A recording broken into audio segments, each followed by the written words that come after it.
Hello students, today we will start the new lesson that is of chemistry, coal and petroleum.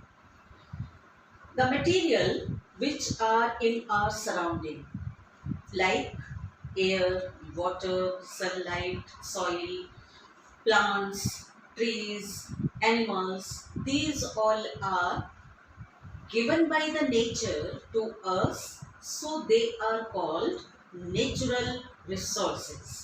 Natural resources के बारे में आपने geography में भी पढ़ा होगा। जो चीजें हमारे चारों तरफ हैं और नेचर से हमें मिलती हैं, they are called natural resources. Natural resources depending upon the availability and abundance, कितने वो हमारे पास हैं और कितने अवेलेबल हैं, इस पर डिपेंड करते हुए नेचुरल रिसोर्सेज को हम दो कैटेगरीज में डिवाइड करते हैं। Number 1, inexhaustible natural resources.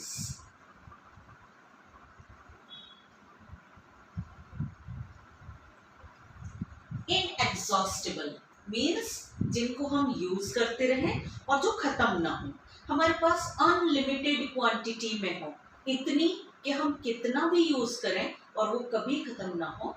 They are called inexhaustible resources. These resources are present in unlimited quantity in nature and are not likely to be exhausted, means खत्म नहीं होते हैं by human activities like sunlight, air, water, soil, rainfall, sand, etc. These all are inexhaustible natural resources. Second is exhaustible natural resources.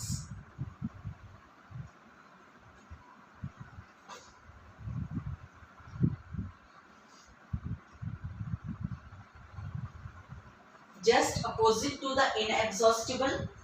अगर हम किसी चीज को use कर रहे हैं और वो हमारे पास कम क्वांटिटी में है और यूज करने के बाद वो खत्म हो जाती है, then it is called exhaustible natural resources. These resources are present in limited quantity in nature and are likely to be exhausted over a certain period of time. हम कितना भी यूज करेंगे, ऐसा नहीं है कि वो कभी खत्म नहीं होंगे, वो कभी ना कभी खत्म हो जाते हैं। लाइक मिनरल्स, वाइल्ड लाइफ, कोल, नेचुरल गैस, पेट्रोलियम, फॉरेस्ट, हम अगर उनको काटते रहें तो वो कभी ना कभी खत्म हो जाएंगे। अगर एनिमल्स को हम मारते रहें तो वो कभी ना कभी खत्म हो जाएंगे। ऐसे ही कोल को अगर हम सिर्फ बर्न करते रहें तो वो कभी ना कभी खत्म हो जाएंगे, क्योंकि उनका हमारे पास एक लिमिटेड स्टॉक है। Now exhaustible resources again of two types. Number 1, renewable and number 2, non renewable. Renewable means जिनको हम दोबारा से रिन्यू कर सकते हैं, एक कम पीरियड में जल्दी से हम जिन्हें दोबारा रिन्यू कर सकते हैं, they are called renewable natural resources. और जो जल्दी से रिन्यू नहीं होते हैं, जिनको रिन्यू करने में एक बहुत लंबा टाइम लगता है और उनको हम दोबारा से नहीं जल्दी देख पाते, उनको कहते हैं non renewable resources. Renewable resources जैसे हमने फॉरेस्ट काट दिया, अब अगर हम प्लांट्स लगा दें तो with in 5 years, with in 10 years फिर से हमारा फॉरेस्ट बन जाएगा। ऐसे ही अगर हमने एनिमल्स को मार दिया, एनिमल्स को रिप्रोड्यूस करा दें, दोबारा से उनको सेफ्टी दें, शेल्टर दें, तो वो दोबारा से ग्रो हो जाएंगे। तो जो प्लांट्स हैं, एनिमल्स हैं, ये हैं रिन्यूएबल। वाइल्ड लाइफ, फॉरेस्ट, ये हैं रिन्यूएबल नेचुरल रिसोर्सेज। लेकिन जिनको बहुत लंबा टाइम लगता है बनने में और वो हम नहीं देख पाते कि कब बन पाएंगे, जिनके बारे में हमें कुछ नहीं पता ये कब बनेंगे, इतना लंबा पीरियड होता है कि हम उसको सिर्फ सोच सकते हैं, अपने सामने होते हुए नहीं देख सकते। ऐसे non renewable natural resources like coal, petroleum and natural gas. ये नॉन रिन्यूएबल नेचुरल रिसोर्सेज हैं। इस लेसन में हम कोल, पेट्रोलियम, नेचुरल गैस पढ़ेंगे जो कि नॉन रिन्यूएबल नेचुरल रिसोर्सेज हैं। सबसे पहले हम इनके बारे में कुछ और समझते हैं।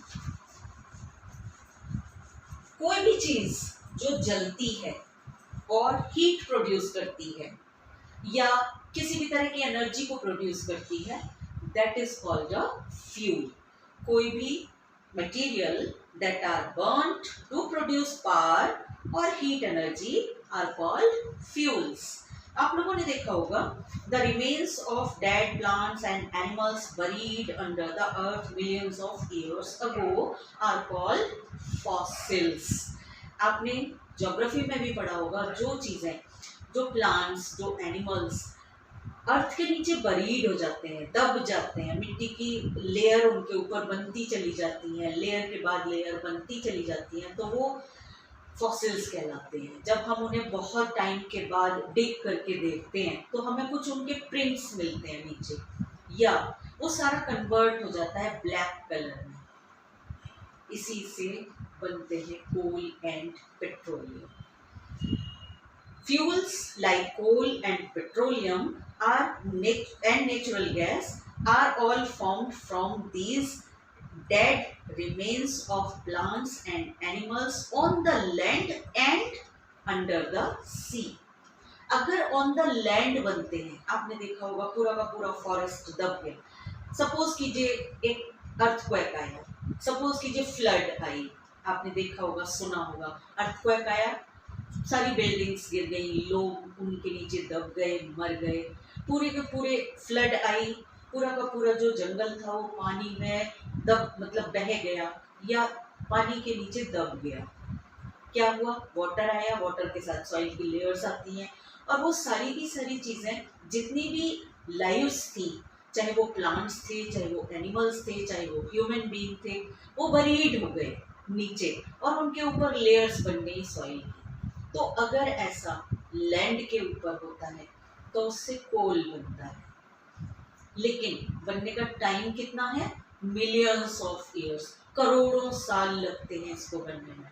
और अगर ये सारा प्रोसेस सी के नीचे होता है, पानी के नीचे होता है, किसी वाटर बॉडी के नीचे, सी है, ओशियन है, रिवर है, अगर उनके नीचे बरीड हो जाए कोई भी प्लांट्स, एनिमल्स और उनके ऊपर सॉइल की लेयर लग जाए, तो due to high temperature of the centre of the earth, आपको पता है ना हमारी अर्थ का जो सेंटर है वो बहुत हॉट गैसेस का बना हुआ है, तो वहाँ जो टेम्परेचर है वो बहुत हाई है। उस हाई टेम्परेचर की वजह से जो नीचे से आ रहा है और प्रेशर जो ऊपर से आ रहा है, दो चीजें हैं, ऊपर से प्रेशर आ रहा है क्योंकि लेयर बनती चली जा रही है सॉइल की, और नीचे से हॉट गैसेस हैं जो हाई टेम्परेचर बनाती हैं। और तीसरी चीज, एब्सेंस ऑफ एयर, वहां पर एयर नहीं है। एयर ना होने की वजह से, हॉट हाई टेम्परेचर होने की वजह से, ऊपर से हाई प्रेशर होने की वजह से, ये जितने भी dead animals, plants, human being है, ये अगर लैंड पर हैं तो ये कोल में चेंज हो जाते हैं, और अगर ये सी के नीचे हैं, सी की बॉटम पर हैं, सी की सरफेस पर हैं, तो ये पेट्रोलियम बन जाते हैं। तो इससे ये, क्योंकि ये बरीड होने के बाद बनते हैं, ये मिलियंस ऑफ ईयर्स में बनते हैं, इसीलिए हम इनको फॉसिल फ्यूल्स भी कहते हैं, क्योंकि ये फॉसिल्स से बनते हैं। कोई भी चीज़ अगर दब जाती है और मिलियंस ऑफ ईयर्स के बाद बाहर निकलती है तब हम उन्हें फॉसिल्स कहते हैं। और क्योंकि ये हीट प्रोड्यूस करते हैं, जब हम इनको बर्न करते हैं तो ये एनर्जी देते हैं, so they are called fossil fuels.